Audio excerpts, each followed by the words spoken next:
when 9-year-old Noah ran onto the stage in a glittering red jacket and shouted into the microphone, "Dad, they took Grandma. You lied to us." The 1,000-seat hall seemed to go dead. Cold spotlights burned his eyes. The local TV camera was already zooming in, and a giant screen behind Samuel Okochi displayed his portrait with the caption, "American Hero of the Year." Samuel was holding the trophy.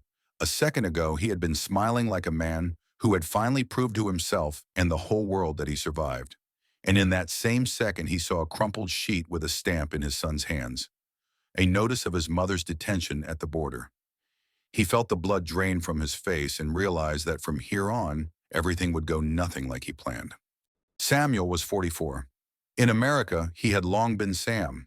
He was born in Lagos, in a family of a teacher and a seamstress, and at 16 he hauled sacks of grain at the market to pay for school. His mother, Neka, always said, "People think strength is not crying. No, strength is getting up when you already can't." He remembered that as a rule for life. At 22, he won a competition for an internship in the United States, arrived in Illinois with one suitcase, and a promise to his mother that in a couple of years he would bring her to live with him. He worked nights in a warehouse, studied during the day, fell asleep on the bus on the way back, and on Sundays carried boxes in a church soup kitchen for the homeless, because you could eat there for free and because he was ashamed to eat alone. Sam got rich fast in the hard way. He saw how, after hurricanes and the pandemic, supply chains collapsed, how hospitals fought for oxygen tanks and medicine, how cities depended on a couple of big carriers who didn't care. He started Okochi Rapid Relief, a network of warehouses and trucks that delivered medicine and food where the system cracked. He hired veterans, former prisoners, migrants with unstable work histories, because he remembered what it was like when nobody believed in you. During COVID, his rigs hauled protective gear into the worst neighborhoods of Chicago, and that was when his name first showed up on local news as the man who helps off schedule. Then came city contracts, then federal ones. By 40, he was a multimillionaire and the owner of a business people called a private rescue army. He married Caroline, an American from a firefighting family, a labor law attorney. She was tough in arguments and gentle at home. They had 2 children, an older daughter, Zoe, and a younger son, Noah. In their kitchen, there was always a big glass jar of cookies. Kids' sneakers were always scattered by the front door, and in the living room, there was an old couch Caroline refused to throw out because we survived the first years on it. Sam loved that home life, but it was mixed with a constant anxiety. He lived like a man always on shift, even when the shift was over. His key mistake was simple and ugly. In his first years in the United States, he overstayed his visa. Back then, he was a broke student, and he thought that if he left, he would never come back, which meant everything he did would be for nothing. He was saved by an older acquaintance, Kunle, who offered a scheme, a fake job under forged documents at a small logistics firm. Sam agreed because he felt like he was protecting the future. It helped him stay, but it left a mark in the system. Later, he legalized through marriage to his first wife, which quickly fell apart. But the mark stayed anyway. He never told anyone about it, not even Caroline. He thought the past had already been bought out by his success. He was wrong. Nika was supposed to fly to him 5 years ago. Sam prepared everything, paid a lawyer, bought her ticket. But at the last moment, a denial came. He waved it off then. Bureaucracy, pandemic, we'll file again. He sent her money, called on Sundays, built a plan of next year for sure. He didn't admit even to himself that the denials were tied to his old case. He answered her calmly, pretended everything was under control, and inside he stored up anger at the system so he wouldn't have to store anger at himself. Tonight was the summit he had been walking toward. The city's charitable foundation was giving him an award for contributions to crisis infrastructure. He put on a dark blue suit. Zoe straightened his collar and said, "Dad, at least tonight be just a person, not a company." He smiled. He wanted exactly that. And now, the stage, applause, cameras, and suddenly Noah with that sheet and a sharp silence over the hall, and everyone saw that the hero had a weak spot. Sam dropped to one knee beside his son and tried to speak calmly, but his voice trembled. "Where did you get that?" he asked. "Zoe showed me," Noah said, wrinkling his nose. Grandma was crying on the phone, and you said everything was fine. You lied. They took her, and you're smiling up here." Sam heard a wave of whispering start in the room. Caroline was already coming toward them fast, her face white. Zoe stood at the edge of the stage, lips pressed tight. "We'll talk at home," Sam told his son. "I promise." "You always promise," Noah said loudly, and the hall heard it. Sam stood up, took the microphone, and did something he had never done in public. He put the image aside. "I'm sorry," he said to the audience. "My mother has been detained at the border. I can't accept the award right now. I need to be with my family. We'll be back." He turned to the hosts, set the trophy on the table, and walked off the stage holding Noah's hand. Inside his chest was a mix of shame, fear, and clarity. That scene ended with him choosing his family over the podium for the first time, and the world seeing him not as bronze but alive. On the drive home they were silent. The car smelled of hot evening air. The air conditioner hummed. Caroline sat in the front seat too straight. Zoe stared out the window as if it was safer there. "You knew?" Caroline asked finally. She didn't yell. That was worse. I thought it was a mistake," Sam said. "I thought I'd fix it." "You were taught to fix everything alone," she said. "But we're not your company. And you don't have to be a hero for us if you're not an honest husband." Zoe turned around. "I found the letter by accident, in your office. It said the denial was because of an old case." "Dad? What old case?" Sam wanted to lie. A whole set of phrases was already lined up in his mouth. But he saw Noah's face, even tired, watching him like a judge. And he felt that another lie would kill not a person, but trust. "When I was a student, I stayed in the country illegally," he said. "I worked with forged documents. It was a long time ago. I fixed everything later. But the system remembers. And apparently because of that, it's holding Mom." Caroline shut her eyes. "You never told me." "I was afraid," Sam said quietly. "I thought you'd see in me not who I became, but who I was." "And do you see yourself?" she asked. It was the second and last rhetorical question in the whole story, and it cut him harder than any reproach. He knew. The house met them with silence. 2 coffee cups were still on the kitchen table from the morning. Caroline opened her laptop and started calling people she knew in immigration. Sam tried to call his attorney. No answer. He sat on the edge of the old couch and pressed his hands to his temples. Inside he heard, "I ruined everything I built. I failed them. I failed Mom." He felt fear and guilt so sharply it was almost physical. An hour later, Caroline said, "They're holding her at the center in Dearborn. They said there's a hearing tomorrow morning under the fast-track procedure. If we don't make it, they'll put her on a plane back." Sam jumped up. "We're going now." "They don't let visitors in at night," she said. "We'll leave at 5 in the morning." "Sam," she hesitated. "You have to understand this isn't just we show up and fix it. They'll ask about you." "I'll answer," he said. "I won't hide." He said it firmly, but he didn't believe himself.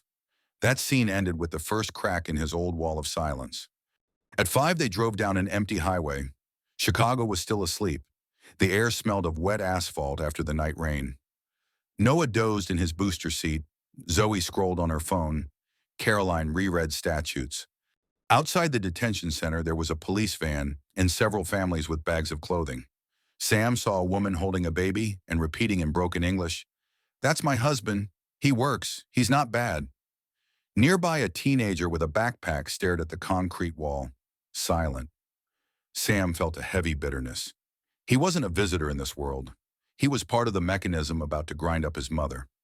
Inside, a dry young officer with a badge that read Alex Hudson met them. He spoke professionally, without cruelty, but without warmth. "Mrs. Okochi is detained for status verification," he said. "We see inconsistencies in the invitation and in your prior case. The hearing will be by video. You'll have 15 minutes with her before it starts." Sam nodded, but inside everything tightened. 15 minutes sounded like mockery. They brought Neka into a small room. She looked tired but held herself steady. She was wearing the gray sweater he had sent her, and that detail cracked him because he realized she had brought with her the thing that connected her to him. He lunged to hug her, but she raised a hand. "First look at the children," she said, smiling at Zoe and Noah. "So this is how big you've gotten." Noah ran up and hugged her around the waist. "Grandma, we'll get you out." I know, she said calmly. What matters more is that you stay together. Sam sat across from her, his hands shaking. Mom, I'm sorry, he said. This is because of me. I'll fix it. Nneka looked straight at him. Sam, I didn't come because everything is smooth. I came because you can't hide the truth anymore. He didn't understand. What truth? Nneka pulled a thin envelope from her bag. I wanted to give this to you at home, but you see how it turned out. He opened it. Inside was a copy of a birth certificate, but the father's name wasn't the one Sam had grown up with. This, what is this? He whispered. Your father is not the man you called your father, Nneka said evenly. Your real father was an American. He was a volunteer in Lagos. He died shortly after you were born. I hid it because I was afraid people would shame me. And I was afraid you'd grow up feeling half foreign. But you grew up foreign to yourself anyway, Sam. Forgive me for that. Sam felt the floor drop away. His whole life he had built his biography like a single block. Poverty, study, a promise to his mother, America won by his own hands. And now it turned out America had been in his blood from day one. And his mother had carried a secret as heavy as his. Why are you telling me now? He asked, struggling not to break. Because it can be the key, she said. I have documents about his citizenship. If they recognize that you are a citizen by birth, they will have no reason to hold me here as a questionable relative. I don't want you to save me with your fame. I want you to save yourself with the truth. He looked at her and felt everything at once. Anger at her silence, pity for her, shame for himself, and a strange relief that he wasn't the only one who had lived with a secret. That scene ended with the truth about their family, turning his whole view of himself upside down. The hearing started 10 minutes later. The judge on video looked official, like this was a routine formality. Officer Hudson asked questions calmly but without discounts. Mr. Okochi, confirm whether you ever violated immigration status. Sam inhaled. He saw Caroline clench her jaw hard. Yes, he said. 21 years ago, I overstayed a student visa. I worked under forged documents. I admit that and don't deny it. Later, I legalized through marriage, and then I gained citizenship through naturalization. The judge raised an eyebrow. Your file indicates your legalization may have been based on unreliable data. Also, this year your company signed a cooperation agreement with a federal worker verification system. Did you know such agreements automatically flag past violations connected to close relatives? Sam froze. It was a gut punch and at the same time a new puzzle piece. No, he said honestly. Nobody explained that to me. I signed to speed up driver checks after the counterfeit medicine crisis. I didn't think it would hit my family. He felt anger rise at himself. Once again, he had signed a paper without looking, trusting a system he himself called harsh. The judge reviewed Nneka's documents and called a recess for verification. Decision tomorrow. When the screen went dark, Sam sat drained. Zoe hugged him for the first time in a long while. Dad, I wasn't trying to humiliate you, she said. I'm just tired of your, I'll handle it on my own. We're your family. We can hold the hit, too. He nodded, swallowing a lump. I know, he said, and thank you for forcing me to look at the truth. That scene ended with him seeing that he wasn't the only one saving the family. The family was saving him from himself. That evening, a man arrived whom he least expected to see in this context. His business partner and old friend Kunle Adebayo, the same one who had once offered forged documents. Now Kunle wore an expensive jacket, had perfect hair, and a smile of a TV politician. He walked into the living room without asking and sat on the edge of the old couch like he owned it. Sam, I saw the news, he said lightly. You held up great, but this can blow up the company. We're on the edge of the IPO. Investors don't like the words forgery and border in the same story. We need to ride this wave. Sam looked at him and felt cold growing inside. What are you suggesting? He asked. I already talked to the mayor, Kunle said. We'll make a statement that this is a political attack. You're a hero. The system made a mistake. No confessions, no details. And Sam, he leaned in. If needed, we say the forgery was someone else's initiative. You were young, you got used. That protects the brand. Sam realized another twist. Kunle wasn't just a friend. He was protecting his future payout in his clean image. And he was trying to rewrite the truth into something convenient again. You want me to lie again? Sam asked quietly. Kunle shrugged. I want us to survive. You know how America works. It loves glory, not repentance. America works the way we build it, Sam said. And if I hide, I'm making it worse myself. Kunle smiled, but a hard glint flashed in his eyes. You've gotten too moral, Sam. You're forgetting who saved you back then. You saved me from deportation, Sam said. But you didn't save me from the shame I carried my whole life. I won't trade my mother and my family for your IPO. Kunle stood up sharply.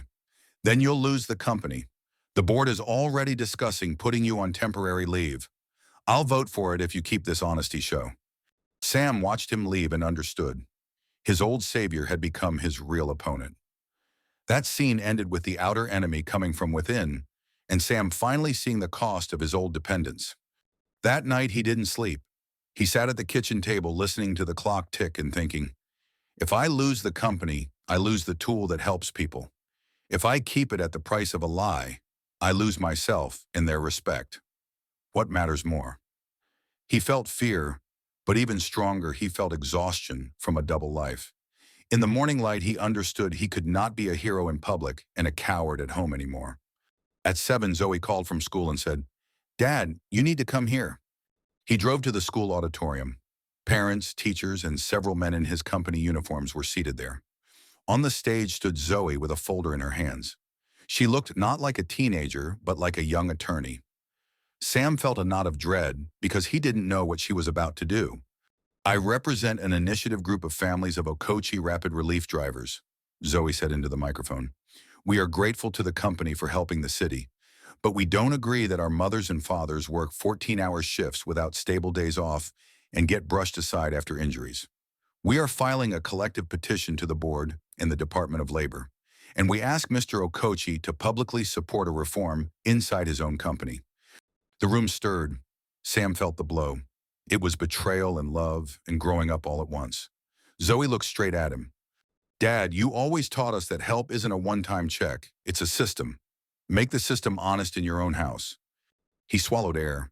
Before, he would have taken it as a personal attack. Now he saw in it the same truth his mother had spoken yesterday. He felt pride in his daughter and pain that she had to grow up against him.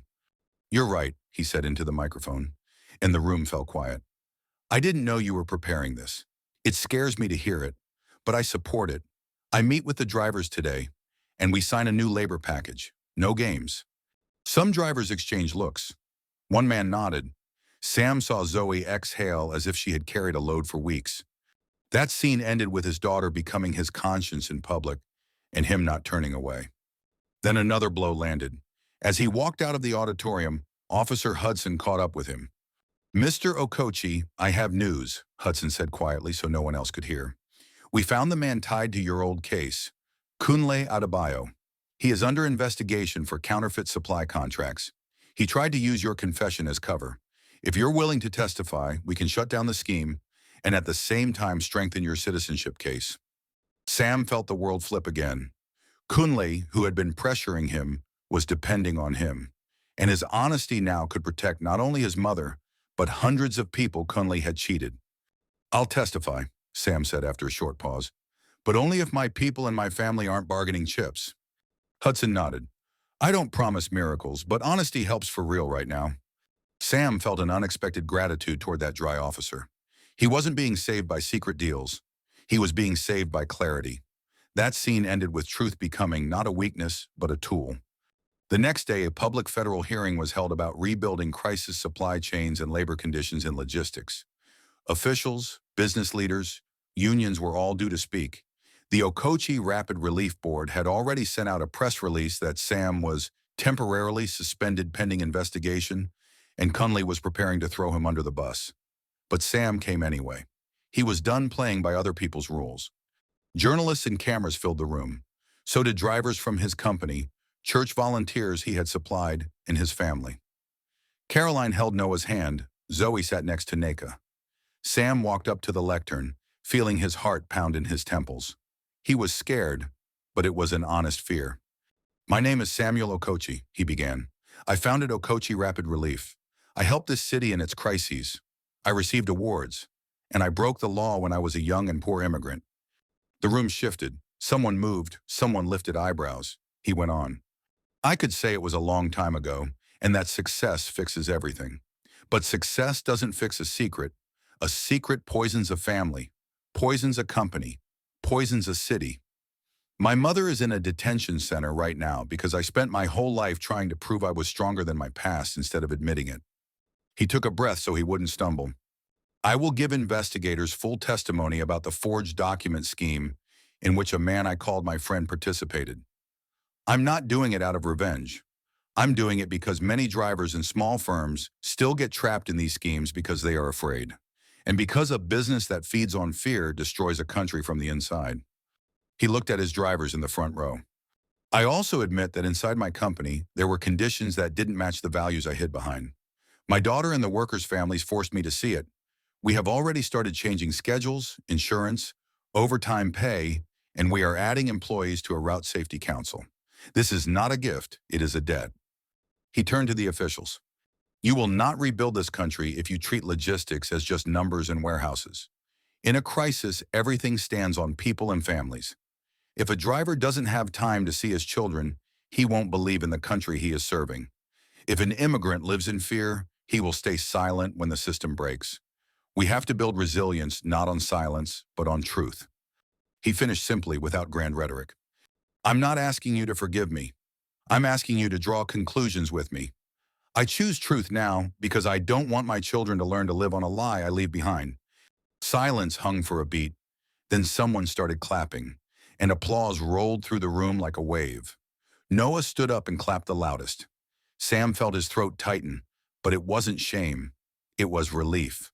The climax ended with him shedding his armor in public and becoming stronger than he ever was inside it. 2 days later, Naka was released under family sponsorship. Officer Hudson called himself and said briefly, "The documents about your father mattered. Your status will be reviewed. For now, you're okay. Take care of your family." Sam didn't even ask for details. He just thanked him. Kunle was arrested in the counterfeit contract case. The board tried to hold power without Sam, but the drivers, the union, and city partners set a condition. Either he returns and signs a new social agreement, or the contracts go to competitors. Sam returned, not as a lone ruler, but as a man learning to share responsibility. That was harder than building the business from scratch. But for the first time, it was honest. On Sunday, they sat at home around the kitchen table. 2 coffee mugs stood there, a plate of waffles. The cookie jar was full again. Noah drew trucks on napkins. Zoe argued with Grandma about which rice tasted better, American long grain or Nigerian parboiled. Carolyn flipped through contracts and laughed at their heated debate. On the old couch in the living room lay a stack of blankets they had taken to the detention center, and it was a strangely important reminder. Home is where heavy days leave things behind, and people still come back to each other. Sam stepped into the backyard where the grill smoked softly and watched Naka teaching Noah to turn corn on the grate. He felt a quiet, steady happiness that didn't need certificates or medals. He went back to the table and said out loud what he had kept inside for years. I'm not going to keep us in separate bunkers anymore. We're a family. We tell the truth, even when we're scared. Caroline laid her hand over his. Zoe nodded. Noah smiled so wide as if this was the most important victory in the world. The moral was just as simple and strict. You can't build a real life on silence, even if silence once saved you. Being a hero is not being flawless, and it's not holding a trophy. It's having the courage to tell the truth to your family and to the world, to accept the consequences, and to stay close anyway. Because only close to each other do love, responsibility, and a country actually start to work.